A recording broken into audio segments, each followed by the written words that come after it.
La Saint-Jacques, c'est la star de cette fin d'année. Idéale pour les repas de fête, je vais vous présenter une façon différente et originale de la préparer.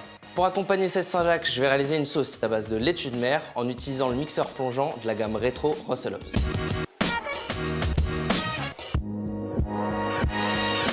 Pour commencer, je vais vous montrer comment on ouvre une Saint-Jacques. D'un coup sec, je vais glisser contre cette paroi de la Saint-Jacques.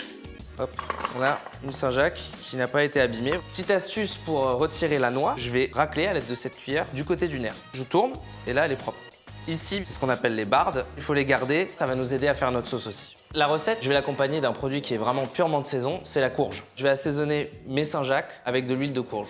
Pour tailler la Saint-Jacques, je vais tailler dans le sens des fibres. Avec la mandoline, je vais tailler du butternut de façon à faire vraiment aussi de fines lamelles. En parallèle de ça, je vais réaliser une purée de butternut et on va mettre ça à étuver très rapidement dans notre casserole. Je vais réutiliser encore cette huile de courge. Donc moi, je rajoute un peu de beurre. Je mets toujours un tout petit fond d'eau pour qu'il y ait une sorte de vapeur qui va vraiment aider à cuire. Un peu de sel et là, on couvre. On va mettre mes petits ronds de butternut à mariner. Toujours cette huile de courge. Petits zestes d'orange. Ça, c'est un agrume que j'adore, c'est de la bergamote. Vous pouvez aussi le remplacer par du citron. J'assaisonne ça pour les rendre plus agréables à la dégustation.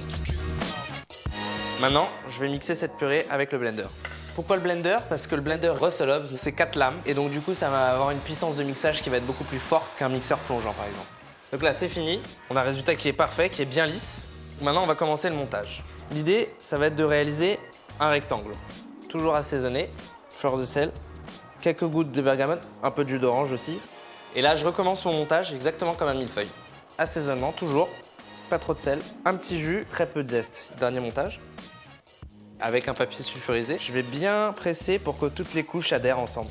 Et ça, vous allez le laisser environ 10 minutes au frais pour que ça adhère. Maintenant, on va faire la sauce qu'on va réaliser avec le mixeur plongeant rétro. On prend le citron et on le roule en l'écrasant un peu contre la planche. Je prends une fourchette, je la plante plein centre et ensuite, je presse. Tout à l'heure, j'ai gardé les bardes de Saint-Jacques. Et là, on va les utiliser, on va les mettre à légèrement chauffer dans le jus de citron. Je vais le porter à ébullition avec de la matière grasse parce que l'idée, c'est de réaliser une émulsion. Ça, c'est de la laitue de mer, on en trouve sur toutes nos côtes. Donc là, j'en mets, on va dire, l'équivalent de 2 grosses cuillères à soupe. Ce qui s'est passé, c'est que j'ai juste porté à ébullition mon mélange. Maintenant, ce que je vais faire, c'est mixer ma sauce pour vraiment en exprimer les arômes et les goûts. Je vais mixer rapidement et ensuite, je vais passer au chinois. L'avantage de ce mixeur, c'est que c'est en forme de cloche et donc du coup, ça évite les éclaboussures. Donc là, maintenant, je passe ma sauce au chinois. Quelque chose qui est primordial maintenant, c'est de bien presser afin vraiment d'avoir toute l'iode de la laitue de mer, toute l'iode des bardes de Saint-Jacques. Avec la courge, il y a aussi les graines qui vont apporter beaucoup de texture. Ici, on va les toaster un peu comme du popcorn et elles vont tout de suite exploser en fait. Et enfin, maintenant, on va passer au dressage. J'ai mon petit rectangle. Pour vraiment qu'on voit bien les strates, je vais tailler plein centre. Une fois que j'ai pris ce que j'ai taillé, je vais le poser à la verticale. On va concasser un tout petit peu de graines de courge. Je fais un tout petit rappel de laitue de mer. Quelques pouces. Maintenant, je vais utiliser la purée de butternut. Et enfin, la sauce qu'on a réalisée tout à l'heure. Voilà, pas trop de sauce, un tout petit peu d'huile de graines de courge. Et là, vous avez un plat qui fera son petit effet pour les fêtes.